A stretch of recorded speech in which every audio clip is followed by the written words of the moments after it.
ஆத்மாவுக்கும் அந்த சுத்தி ஏற்பட வேணும் என்பதாக காட்டியிருக்கார்கள். அப்புறம் அடுத்தது இருந்தே இருக்கு. வந்து உட்கார்ந்த அப்புறம் நெத்தி எட்டு கொள்ளும் பொழுதும் சரி, அப்போலேருந்து ஆரம்பித்து பாசுரங்களை அனுசந்தானம் பண்ணிக்கொண்டு நித்தியானுசந்தான பாசுரங்கள் திருப்பல்லாண்டு, திருப்பள்ளி எழுச்சி, திருப்பாவை, திருமாலை இதெல்லாம் அனுசந்தானம் பண்ணுவார்களாம். பெரியோர்கள் எழுதியிருக்கார்கள். ஒரு 50 வருஷம் இல்லை 100 வருஷம் முன்னாடிலாம் என்ன இருக்கும், அங்கங்கே ஊரில் இருக்கக்கூடிய குளமோ இல்லை ஏரியோ இங்கே என்னென்ன போய் எல்லாம் தீர்த்தம் எடுத்துன்னு வர வேண்டியிருக்கும். இப்போ அவர்கள் நீராடின பின்பு குடத்தில் அப்படி தீர்த்தம் எடுத்துன்னு வரும்பொழுது வர வழியிலெல்லாம் திருமாலை, ராமானுஜ நூற்றந்தாலும் சேவிச்சுண்டு வருவார்களாம். இப்படி அதோட அனுசந்தானத்தோடையே வர வேண்டியது.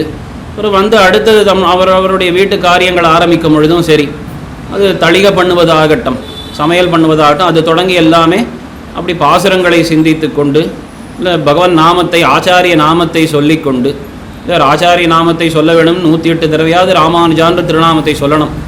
அதுக்காக தான் அழகாக அமுதனார் நமக்கு பாசுரங்களாகவே தொகுத்து கொடுத்தாருன்னு பார்க்குறோம். அந்த பாசுரங்களுடைய முக்கிய கருத்து என்ன? அந்த பாசுரங்களுடைய அர்த்தம் ரொம்ப கம்பீரமானதுன்னா கூட அதில் இராமானுஷா, இராமானுஷன் அப்படின்னு ஒரு தடவையும் வருது இல்லையா? அப்போ அதை நாம் சொன்னாலே போதும். அதற்கு மேலே பாசுரார்த்தத்தை புரிந்து கொண்டு எம்பெருமானாருடைய வைபவத்தையும் கூட அனுசந்திப்பதுன்றது ரொம்ப விசேஷமானது. அப்போ இப்படி ராமானுஜ நூற்றந்தாதி அருளி செய்ததனுடைய அதிலேருந்தே நமக்கு தெரிகிறது எம்பெருமானார் நாமத்தை எப்பொழுதும் நாம் சொல்ல வேணும். ஏன்னா எதையும் நாம் வந்து இவ்வளவு கணக்கு இல்லை இந்த பலனுக்காக அப்படின்னு வைத்து கொள்ளக்கூடாதே ஒழிய, எப்பொழுதும் நமக்கு இந்த ஆச்சாரிய நாமத்தை அனுசந்திப்பதுன்ற ஒரு சிஷ்யனுக்கு பண்ண வேண்டிய காரியம். இப்போ இப்படி பண்ணிக்கொண்டு தான் அவர்கள் அடுத்தடுத்த வீட்டு காரியத்தை, லௌகிக காரியங்கள் முடித்து கொண்டு, இப்போ எல்லாம் சமையல்லாம் பண்ணியாச்சு, எல்லாம் ஆயிடுத்து. அப்புறம் என்ன பண்ணுவது? மத்தியானம் ஆனால் உட்கார்ந்து பக்கத்தில் அக்கம்பக்கம் இருக்கக்கூடிய அடியார்களுடன் சேர்ந்து கொஞ்சம் விசாரம், கிரந்தங்களை படிப்பது. நான் சொல்லுவது வந்து வீட்டில் இருக்கக்கூடிய ஆண்டாள் கோஷ்டியினரே அப்படி தான் அந்த காலத்தில் இருப்பார்கள்னு சொல்லுவார். அக்கம்பக்கத்தில் இருக்கக்கூடிய வம்பு பேச்சுன்னு இல்லாமல் அவர்கள்லாம் சேர்ந்து பாசுரங்களுடைய அர்த்தத்தை ஒருத்தி சொல்லுவது, ஒருத்தி கேட்பது, எல்லாம் அவள் சொல்லுவது, இப்படி அது அந்த பரஸ்பரம் விஷயங்களை சொல்லுவது, கேட்பதுன்ற விஷயத்தில் அப்படி காலத்தை போக்குவார்கள். அப்புறம் உற்சவங்கள் இருந்தே இருக்கும். கோவில்களில் உற்சவங்கள் இருக்குது, அதை போய் அனுபவிப்பது, அங்கே சேவா காலத்தை கேட்பது, உபன்யாசங்களில் அன்வைப்பது, இப்படி கடைசி வரைக்கும் ராத்திரி படுத்துக்கும் வரைக்கும் சத்விஷயங்களிலே ஈடுபட்டு கொண்டிருக்கும்படியாக நம்முடைய பூர்வாச்சாரியர்கள் அந்த ஒரு தினசரியை நமக்கு காட்டியிருக்கார்கள்னு பார்க்குறோம். இப்போ என்ன காரணம்னா, ஆண்டாள் அவளுடைய திவ்ய சரித்திரத்திலே நாம் பார்க்கும்படி எப்பொழுதும் அந்த பகவத் சிந்தனையில் முடிந்த அளவுக்கு எப்பொழுதும் இருக்க முடியுமானா முடிந்த அளவுக்கு இருக்கிற சமயங்கள் எல்லாமே பகவானோட சேர்த்து பகவத் சிந்தனையும் கலந்து நாம் பண்ணி கொண்டு வந்தோம் என்று சொன்னால் அது நம்மை படிப்படியாக அந்த ஒரு உயர்ந்த நிலைக்கு நம்மை எடுத்து செல்லும் என்று நாம் பார்க்கிறோம். எல்லாரும் ஒரு நம்மாழ்வாராகவோ ஆண்டாளாகவோ இருக்க முடியாது. நம்மாழ்வார் பிறக்கும் பொழுதே அந்த பகவானுடைய திவ்ய கடாட்சத்தோடு அவர் அவதரித்தார்னு பார்க்கிறோம். லௌகிக சம்பந்தம், இந்த அஜ்ஞானம் எல்லாம் மேலிடவில்லை, அப்படி இருந்ததுன்னு பார்க்குறோம். அப்போ எல்லாருக்கும் அது போல் நடக்குமா? அது ஆழ்வார்களுக்கு எம்பெருமானுடைய ஒரு தனிப்பட்ட நிர்ஹேதுக கிருபைன்னு பார்க்கிறோம். ஆனால் எல்லோருக்கும் இருக்கக்கூடிய ஒரு நிர்ஹேதுக கிருபை என்ன அப்படின்னு பார்த்தால், நம் எல்லோருக்கும் கூட இதுபோல் ஒரு நல்ல பாதையிலே வருவதற்கு ஒரு அடியார்களுடைய சம்பந்தத்தை தந்து அதன் மூலமாக ஆச்சாரிய சம்பந்தத்தை ஏற்படுத்தி இப்படி இன்றளவும் நாம் வந்து சேவிக்கும்படியாக இல்லை விஷயங்களை அனுபவிக்கும்படியாக பகவான் பண்ணியிருக்கான்னு சொன்னால் அது அவனுடைய நிர்ஹேதுக கிருபைன்னு பார்க்கிறோம். அந்த கிரமத்திலே நமக்கு ஆண்டாளும் சரி, அவருடைய திருத்தகப்பனாரான பெரியாழ்வார், 2 பேரும் நமக்கு காட்டின ஒரு முக்கியமான ஒரு விஷயம் என்ன, ஒரு அடியார்களாக வைஷ்ணவர்களாக நாம் எப்படி இருக்க வேணும் அப்படின்னு பார்க்கும் பொழுது ரொம்ப முக்கியமான ஒரு குணம் மங்களாசாசன பரத்தை அப்படின்றதை காட்டுகிறார்கள். ஒரு வைணவனுக்கு மிகவும் வேண்டிய ஒரு அடையாளம், ஒரு விஷயம் என்ன, இல்லை அவன் பண்ண வேண்டிய விஷயங்களிலே மிகவும் முக்கியமாக அவசிய கர்த்தவியம் எது அப்படின்னு பார்த்தால் பகவானுக்கு மங்களம் பாடுவது, மங்களம் ஆசாசிப்பது. ஆசாசிப்பதுன்னா ஆசைப்படுவதுன்னு அர்த்தம், மனதாலே விரும்புவது இல்லை. இப்போ இந்த வாழ்த்துவதுன்னு சொல்கிறோம் இல்லையா, வாழ்த்துவதுன்னா என்ன, நம்முடைய விருப்பம், அவ்வளோதான். சில சமயம் வாயால் சொல்லுகிறோம், இல்லை மனதளவிலே அதை வந்து நினைத்து கொள்கிறோம். அந்த மங்கள ஆசாசனம், மங்களம்னா நன்மை. இப்போ பகவானுக்கு நன்மை உண்டாக வேணும், நன்மை உண்டாக வேணும் என்று விரும்புவது, அந்த விருப்பத்தை வெளியிலே வாயாலே வார்த்தைகளாக அதை வெளிப்படுத்துவது. இப்போ இந்த விஷயத்தை தான் நமக்கு பெரியாழ்வார் அழகாக எடுத்து காட்டியிருக்காருன்னு பார்க்குறோம். ஆழ்வார்களுக்குள்ளே யார் சிறந்தவர் அப்படின்னு பார்த்தா எல்லா ஆழ்வார்களும் சிறந்தவர்கள் தான். எல்லாருமே பகவானுடைய மயர்வர மதிநலம் அருளப் பெற்றவர்கள் தான். ஆனாலும் ஒரு குணானுபவத்துக்கு நாம் பேசுவது உண்டு. எப்படி ஸ்ரீவைகுண்டத்தில் சொல்லுவார்கள், ஸ்ரீவைகுண்டத்தில் நித்தியசூரிகள் முக்தாத்மாக்கள்லாம் ஒரு கோஷ்டியாக இருக்கார்கள் இல்லையா, அவர்களுக்குள்ளேயும் அங்கே சில கோஷ்டிகள் இருக்கா. என்னென்னா, இல்லை பகவான் வேணுமே, அது திருமழிசை பிரான் தானே பண்ணார் அப்படின்னு அவருக்கு பெருமை சொல்லலாம். இப்படி ஒருத்தருக்கும் நாம் பெருமை சொல்லி கொண்டு போகலாம். அந்த விதத்திலே பார்த்தோமானால் எல்லாம் ஒரு ஒரு துறைன்னு காட்டியிருக்கார்கள். பெரியோர்கள் அழகாக சொல்லும் பொழுது என்ன சொல்கிறார்கள்னா, இப்போ மணவாள மாமனிகளை பாருங்கள், பாசுரங்களை அருளி செய்து கொண்டு வரும் பொழுது உண்டோ அப்படின்னு இதற்கு ஒப்பு யாரும் கிடையாதுன்னு சொல்லக்கூடிய ஒரு பெருமை 2 ஆழ்வார்களுக்கு அவர் காட்டியிருக்கார். உண்டோ வைகாசி விசாகத்து கொப்பொரு நாள், உண்டோ சடகோபர் கொப்பொருவர்னு முதல்ல நம்மாழ்வாருக்கு ஒப்பானவர் யாரும் கிடையாதுங்க. உண்டோ திருப்பல்லாண்டு கொப்பதோர் கலைதான், உண்டோ பெரியாழ்வார் கொப்பொருவர். இப்போ திருவாய்மொழி ஒரு பக்கம், திருப்பல்லாண்டு ஒரு பக்கம் நம்மாழ்வார், ஒரு பக்கம் பெரியாழ்வார் அப்படின்னு பார்க்குறோம். ஆனால் இதில் ஒரு விசேஷம் இருக்குது. 2 பாசுரங்களை அருளை செய்தார் நம்மாழ்வார் விஷயத்திலே உபதேச ரத்ன மாலையிலே. ஆனால் அடுத்தது உடனடியாக பெரியாழ்வாருக்கு சொல்லும் பொழுது 5 பாசுரங்கள். இதுபோல் எந்த ஆழ்வாருக்கும் கிடையாது. 5 பாசுரங்கள் அருளை செய்திருக்காருன்னு பார்க்கணும். எம்பெருமானாருக்கும் அடுத்தது 3 பாசுரங்கள் தான். மதுரவி ஆழ்வாருக்கு 2, நம்மாழ்வாருக்கு 2, எம்பெருமானாருக்கு 3. ஆனால் இங்கே பார்த்தால் பெரியாழ்வாருக்கு 5 பாசுரங்கள்னு பார்க்கிறோம். என்ன காரணம் அப்படின்னா, அவருடைய இந்த மங்களாசாசன பரத்தை. அதனால தான் அவருடைய திருநாமம் பாருங்கள், பெரியாழ்வார்னு ஒரு பட்டப்பேரே வந்திருக்கு. மற்றவர்களெல்லாம் இது போல் கிடையாது பாருங்கள். திருப்பல்லாண்டு ஆரம்பத்திலும் கடைசியிலும் சேவிப்பது. இப்போ தூதாக வந்தான் கண்ணன் எம்பீரவான். இப்போ அந்த பாண்டவருக்கு தூதனாய் வந்த பொழுது கௌரவர்களுடைய சபைக்கு வந்தான் இல்லையா. இப்போ விதுரர் ஒருத்தர் தான் அங்கே பரம சாத்விகராக இருக்கார். கிருஷ்ணனுக்கு உட்காருவதற்கு ஒரு ஆசனம் வைத்திருந்தான் துரியோதனன். ஆனால் இவன் என்ன அதில் வஞ்சனை பண்ணியிருப்பானோ, பொய்யாசனம் விட்டிருப்பான், ஏதாவது தவறாக கூட வைத்திருப்பான். ஆசனம் மாதிரி மேலே தோணும், உட்கார்ந்தா உள்ளே கீழே விழும்படியாக இருக்கலாம் அப்படின்னு போய் தொட்டு பார்த்தார், இந்த ஆசனம் சரியாக இருக்கா இல்லையா அப்படின்னு ஒரு பரிவுடன் தொட்டு பார்த்தார். அவருக்கு தெரியும் சாக்ஷாத் பகவான் அவர். கண்ணன்றவன் இந்த வாசுதேவன் என்பவன் ஒரு சாதாரண பிள்ளை கிடையாது, நேரடியாக பரமாத்மான்னு தெரிந்திருந்தவர்களும் கூட. அதான் இங்கே விஷயம். பகவானுடைய அந்த பரத்வத்தை நேரடியாக கண்டவர்களே கூட இந்த பரிவுடன் எப்படிலாம் நடந்து கொண்டிருந்தார்கள் அப்படின்றதை நாம் பார்க்கலாம் அப்படின்ற எடுத்துக்காட்டுறார். அதனால் கிருஷ்ணாவதாரத்தை இப்படி தொடங்கும் பொழுதே இன்னும் பெரியவாச்சான்பளை அழகாக காட்டுறார். பிறந்த பொழுது சிறையிலே பிறந்த அந்த க்ஷணமே இந்த வசுதேவர் இங்கே பண்ணுறது, வசுதேவரும் அங்கே தேவகி பிராட்டியாரும் கூட இது போலே பரிவாக சொன்னார்களாம். உபசம்ஹர திவ்யாத்மன் ரூபமேத சதுர்புஜம். பறக்கும் பொழுதே பகவான் அப்படி சதுர்புஜமாக தான் சேவை சாதித்தான். அதை கண்ட உடனே எல்லோரும் சந்தோஷப்படுவார்கள் இல்லையா. ஒரு க்ஷணம் சந்தோஷமாச்சு, பகவானே இப்படி குழந்தையாக பிறந்தான். அடுத்த க்ஷணம் 2 பேருக்கு என்ன தோணித்துன்னா, பகவானே நீ உன்னுடைய இந்த ஸ்வரூபத்தை மறைத்துக்கொள், கம்சன் வந்து விட போகிறான், ஏதாவது தீங்கு நடந்து போயிடுறது, வேண்டாம் உன்னுடைய ஸ்வரூபத்தை மறைத்துக்கொள்னு பரிவுடன் சொன்னார்கள். இது உண்மை என்ன சொல்லியிருக்கணும், பரவாயில்ல நம்மை காப்பாற்ற பகவான் வந்தான், கம்சன் வரட்டும், உடனடியாக அவனை முடிக்கணும் இந்த பகவான்னு சொல்லியிருக்கலாம். ஆனால் அவர்கள் அது தோணலையா. இது கம்சன் உன்னை ஏதாவது பண்ணிவிடுவான், அதனால் சாதாரண குழந்தை போல நீ மாற்றிக்கொள் உன் உருவத்தைன்னு கேட்டார்கள்னு இருக்கு. இதெல்லாம் எவ்வளோ ஆச்சரியமான விஷயம் பாருங்கள்.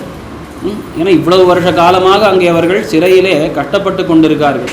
அதானே அவர்கள் சொல்லியிருக்கணும், இப்படி 8வது குழந்தையாவது நமக்கு நம்மளை காப்பாற்றக்கூடிய ஒரு தெய்வமாக பிறந்தது, இவனை உடனடியாக ஒழிக்க வேண்டும் இந்த கம்சனைன்னு தோணாமல் குழந்தைக்காக அந்த பகவானுக்கு அவர் பரிவை காட்டினார்னு பார்க்கிறோம். கிருஷ்ணாவதாரத்திலே பல இடங்களிலே எல்லோரும் பகவானத்திலே பரிவுடன் அப்படி மங்களாசாசனம் பண்ணினார்கள் என்பதை நாம் பார்க்கிறோம். அர்ச்சாவதாரம்னு வரும்பொழுது பார்த்தா பிள்ளை உறங்காவில்லிதாசர் என்று காட்டியிருக்கார். பிள்ளை உறங்காவில்லிதாசர் அவர் எப்பொழுதும் நம்பெருமானுடைய புறப்பாடு ரொம்ப விசேஷம். இப்படி புறப்பாடு நடக்கும் பொழுது எல்லாமே கையும் வாளுமாக அவர் முன்பு நடந்து கொண்டு போவாராம். என்ன காரணம் அப்படின்னு சொன்னால், ஏதோ ஒரு திருஷ்டியினாலேயே ஏதோ ஒரு காரணத்தினாலே அப்படி நம்பெருமாளுக்கு கொஞ்சம் அந்த புறப்பாடும் பொழுது ஏதாவது ஒரு அசம்பாவிதம் நடந்து விட்டது. யாரோ ஒருத்தர் 1 நிமிஷம் ஏழை பண்ணும்போது கொஞ்சம் இப்படி கீழே இறக்கிட்டார்கள், பெருசாக கூட எதுவும் ஆக வேண்டாம், பெருமாள் இப்படி லேசாக அசைஞ்சார் அப்படி இப்படின்னு ஒரு சின்ன மாற்றம் ஏற்பட்டாலும் அவர் அந்த கத்தியால் நான் என்னையே குத்தி கொள்வேன் அப்படின்னு ஒரு உறுதிப்பாடோடு எப்பொழுதும் புறப்பாடு ஆகுமா. இப்போ இவரை கண்டவுடனேயே அங்கே இருக்கக்கூடிய கைங்கரியபரர்கள் எல்லோருமே அவர்கள் பயத்துடன் அப்படி பயபக்தியுடன் அந்த புறப்பாடெல்லாம் நடத்துவார்களாம். நம்ம ஏதோ கொஞ்சம் கவனக்குறைவில் ஏதாவது சின்னது கொஞ்சம் அசைச்சு விட்டோன்னு சொல்லி இந்த ஒரு மகா பாகவதோத்தமர் அவருக்கு ஏதாவது நடந்ததுன்னா அந்த பாவம் நமக்கு வேண்டாம் அப்படின்ற பயத்தினாலேயே அவர்கள் ரொம்ப ஜாக்கிரதையாக ஏழ பண்ணுவார்கள். இப்படி இந்த ராமாவதாரம், கிருஷ்ணாவதாரம், அர்ச்சாவதாரம் எல்லா இடங்களிலும் பார்த்தோமானால் பகவானிடத்தில் பரிவு பொங்கி இருக்கக்கூடிய பெரியோர்களை நாம் பார்க்கலாம். இது நமக்கு எல்லாமே இந்த பெரியாழ்வாருடைய அந்த சம்பிரதாயம்னு பார்க்கிறோம். அழகாக ரொம்ப முக்கியமான விஷயம், பெரியாழ்வாருடைய பாதையிலே வந்தவர் தான் எம்பெருமானாரும்னு காட்டுறோம். பொதுவாக நாம் மாறன் அடிபணியும் துய்ந்தவன்னு சொல்லிடுவோம் எல்லா இடத்துலையும். ஆழ்வார் எம்பெருமானார் ஜீவ திருவடிகளே சரணம். ஆழ்வார் நம்ம ஆழ்வார், அவருடைய அடியாக அவதரித்தவர் எம்பெருமானார். இது ஒரு பக்கம் சத்தியம், சந்தேகமே கிடையாது. ஆனால் இன்னொரு விஷயம் நாம் பார்க்கணும், ரொம்ப முக்கியமான விஷயம். எம்பெருமானார் அவர் காலத்தில் எண்ணற்ற வைணவ கோஷ்டியெல்லாம் அவர் திரட்டினார்னு பார்க்கிறோம். எல்லோருக்கும் அந்த ஆச்சாரிய சம்பந்தத்தை, தன் சம்பந்தத்தை ஏற்படுத்தி எல்லோரையும் அந்த உஜ்ஜீவனத்துக்கு வேண்டிய பாதையிலே கொண்டு வந்தார்னு பார்க்கிறோம் இல்லையா? எதற்கு இவ்வளவு பேரை சேர்த்தார், ஆள் சேர்த்தார்? ஏகாந்தினாம் துவாதசபி சஹசிரைஹி சந்நியாசினாம் சம்யமி சப்தசதைலாம் காட்டுறார்கள். 700 ஜியாக்கள் என்ன, 12,000 பாகவதோத்தமர்கள், எண்ணற்ற பாகவதோத்தமர்கள், ஆண்டாள் கோஷ்டினர், அவ்வளோ பேர் இருப்பார்களாம். இதெல்லாம் எதுக்கு இவ்வளவு பெரிய ஒரு கூட்டம் அப்படின்னா, இதற்கும் மேலே ஆச்சாரிய பிரகடனத்தில் அழகாக தெரிவிக்கிறார் பிள்ளைலோகாச்சாரியரை. ஒரு ஆச்சாரியன் என்பவர் எதுக்கு சிஷ்யர்கள் நிறையா பேரை சேர்க்க வேணும் அப்படின்னு கேட்டால் நிறையா விகல்பம் பண்ணுறார். தன்னுடைய திருஷ்ட பலத்துக்கா கூடாது, இல்லை அவனுடைய ஒரு ஆத்ம உஜ்ஜீவனத்துக்கா, அது பகவானுடைய நினைவிலே நடந்துவிடும். இப்போ எதற்காக அப்படின்னு கேட்டுக்கொண்டு கடைசியாக என்ன பதில் சொல்கிறார் அப்படின்னா, பகவானுக்கு மங்களாசாசனம் பாடுவதற்காக. அதனால தான் உடையவரும் கூட இந்த 2 பேர் மட்டும், யார் பெரியாழ்வாரும் உடையவரும் 2 பேர் மட்டும்தான் பகவானுக்கு மங்களாசாசனம் பாடுவதற்காக எல்லாரும் வாருங்கோள்னு அழைத்தார்கள்னு காட்டியிருக்கார். எம்பெருமானார் எல்லோரும் இந்த சம்பிரதாயத்துக்கு வாருங்கள், உண்மையான சம்பிரதாயத்துக்கு வாருங்கள் அப்படின்னு கூட்டதோடைய முக்கிய காரணம் என்ன அப்படின்னா, அர்ச்சாவதாரமாக அந்த இருக்கக்கூடிய எம்பெருமானுக்கு எல்லோரும் மங்களாசாசனம் பண்ண வேணும், கைங்கரியம் பண்ண வேணும், அதற்காகத்தான்னு சொல்கிறது. இது ரொம்ப முக்கியமான விஷயம், நம்ம மனசில் கொள்ள வேண்டியது. நாம் பஞ்சசம்ஸ்காரம் வாங்கிண்டாச்சு, இனிமேல் நாம் என்ன பண்ணணும், ஸ்வரூபத்துக்கு ஏற்ற நாம் எல்லாம் பண்ணி கொண்டு வர வேண்டும். இதெல்லாம் தெரிஞ்சுக்கணும், கற்றுக்கணும். இதெல்லாம் சரி, என்ன நாம் பண்ண வேண்டியது, கைங்கரியம் பண்ண வேண்டியது. நம்மால் முடிந்த கைங்கரியத்தை நம்ம லௌகிகத்தில் இருந்தாலும் சரி, அதுக்குன்னு இப்போ வாரத்தில் 1 நாளோ 2 நாளோ இதுக்குன்னு ஒதுக்கி நம்ம ஆச்சாரியன் திருமாளிகைக்கோ இல்லை அந்தந்த திவ்ய தேசங்களுக்கோ போய் நாம் கைங்கரியம் பண்ண வேண்டியதுன்றது ரொம்ப முக்கியம். இதற்காக தான் எம்பெருமானார் இப்படி 74 சிம்மாசனாதிபதிகள் என்ன, இன்னும் பல பல மடங்கள் என்ன, இதெல்லாம் ஏற்படுத்தி சம்பிரதாயம் பெருக வேணும் அப்படின்னு ஏற்படுத்தினது காரணமே இதுதான். இது வேறு யாரும் சொல்லலை. முக்கியமாக சொல்லக்கூடியவர் ஸ்ரீவச்சன பூர்ண திவ்ய சாஸ்திரத்தில் இது தெரிவிக்கப்பட்டிருக்கு.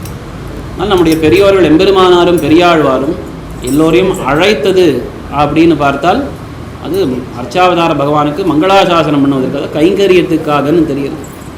இப்போ இது எல்லாத்தையும் நாம் சேரப்பிடித்து பார்க்கணும். முமுட்சுபடியில் சொல்லும் பொழுது இந்த சேஷத்துவம் அதுதான் நம்முடைய ஆத்மாவுக்கு ஸ்வரூபம். சேஷத்துவம் இல்லாத பொழுது ஸ்வரூபம் இல்லை. அப்போ அந்த சேஷத்துவ ஞானத்தோடு நாம் பண்ணால்தான் எந்த செயலும் சபலமாக ஆகும். இந்த சேஷத்துவ ஞானம் இல்லாமல் நாம் என்னதான் பெரிய பெரிய யாகங்கள், அது தான தர்மம் எது பண்ணாலும் அது நம்ம ஆத்ம உஜ்ஜீவனத்துக்காக இருக்காது. அது மறுபடியும் புண்ணியன்றதை கொடுத்து சம்சார பந்தத்தில் தான் ஏற்படுத்தும். அப்போ இந்த சேஷத்துவ ஞானம், நமசப்தார்த்த ஞானமாகட்டும், இந்த பிரணவத்தில் இருக்கக்கூடிய சேஷத்துவ ஞானமாகட்டும், இந்த ஆத்மஸ்வரூபத்தை நாம் புரிந்து கொண்டு பண்ணால்தான் எல்லாம் பிரயோஜனம்னு காட்டுறார். அதனால் நாம் எதை பண்ணாலும் கைங்கரியமாக பண்ண வேண்டியது. அதனால் இனிமேல் நமக்கு இருக்கக்கூடிய குறிக்கோள் என்ன, ஒரு வைஷ்ணவனுக்குமே எம்பெருமானார் சம்பந்தம் பெற்றிருக்கக்கூடிய ஒத்தொத்தருக்கும் அப்படின்னு காட்டியிருக்காரு. அதனால் இந்த ஆத்மான்றது பகவானுக்கு பயன்பட வேணும், அவனுக்கு கைங்கரியம் பண்ண வேணுன்றது தான் ஒரே குறிக்கோள். அதனால் எம்பெருமானார் அவர் மூலமாக தான் நமக்கு நம்முடைய சம்பிரதாயம் இப்படி சதசாக்கமாக பெருகித்துன்னு பார்க்குறோம் இல்லையா? இவ்வளோ பெரிய உள்ளே கொண்டு வந்ததே எதற்கு? அந்தந்த ஆத்மா கைங்கரியம் பண்ணணும், பகவானுக்கு விநியோகப்பட வேணும், இங்கே இருக்கும் வரைக்கும் பகவானுக்கு மங்களம் பாடி முடிந்த கைங்கரியங்களை பண்ண வேணும் அப்படின்றத நாம் பார்க்குறோம். அதனால் அதை நாம் முக்கியமாக மனசிலே கொள்ள வேணும். இப்படி நமக்கு ஒரு ஆச்சாரிய சம்பந்தம் நேர்ந்ததே எதற்கு? பகவானுக்கு இந்த ஆத்மா பயன்பட வேணும், கைங்கரியம் பண்ண வேண்டும் என்பதற்காக. அதனால் அதற்கு நாம் வேண்டிய தகுதியை ஏற்படுத்திக்கணும். அதுக்கு தகுதி எப்படி? அப்போ அதுக்கு வேண்டிய விஷயங்களை கற்றுக்கொள்வது, அருளி செயலை கற்றுக்கொள்வது, ஸ்தோத்திர பாடங்களை கற்றுக்கொள்வது, ரகசிய கிரந்தங்களை எல்லாம் காலக்ஷேபமாக கேட்பது, இதெல்லாம் கேட்க தான் இந்த ஆத்மா பக்குவப்படும். நம்ம ஒரு பிரசாதம்னு சொன்னால் அது 1 மணி நேரத்தில், அரை மணி நேரத்தில் அதை நாம் தளிகை பண்ணி முடிக்கிறோம். இந்த ஆத்மாவை பக்குவப்படுத்துது தளிகை பண்ணுவதுன்றது அது இந்த முழு ஜென்மம் நடக்கக்கூடிய விஷயம். பயாபயங்கள் மாறி மாறி வரும்னெல்லாம் அதுக்கு தான் காட்டுறாரு. அந்த சரீரம் விழற வரைக்குமே இந்த ஆத்மா பக்குவப்பட்டுட்டே போகிறது. நல்ல ஆத்ம குணங்கள் வருவது, அப்புறம் இதெல்லாம் வரக்கூடாது, கடிந்து பேசுவது, கோபதாபங்கள் இதெல்லாம் படிப்படியாக நாம் விட்டு விட்டு விட்டு விட்டு அதெல்லாம் விடும்படியாக பகவான் பண்ணி நம்மளை நன்கு பக்குவப்படுத்தி வைக்கிறான்னு பார்க்கிறோம்.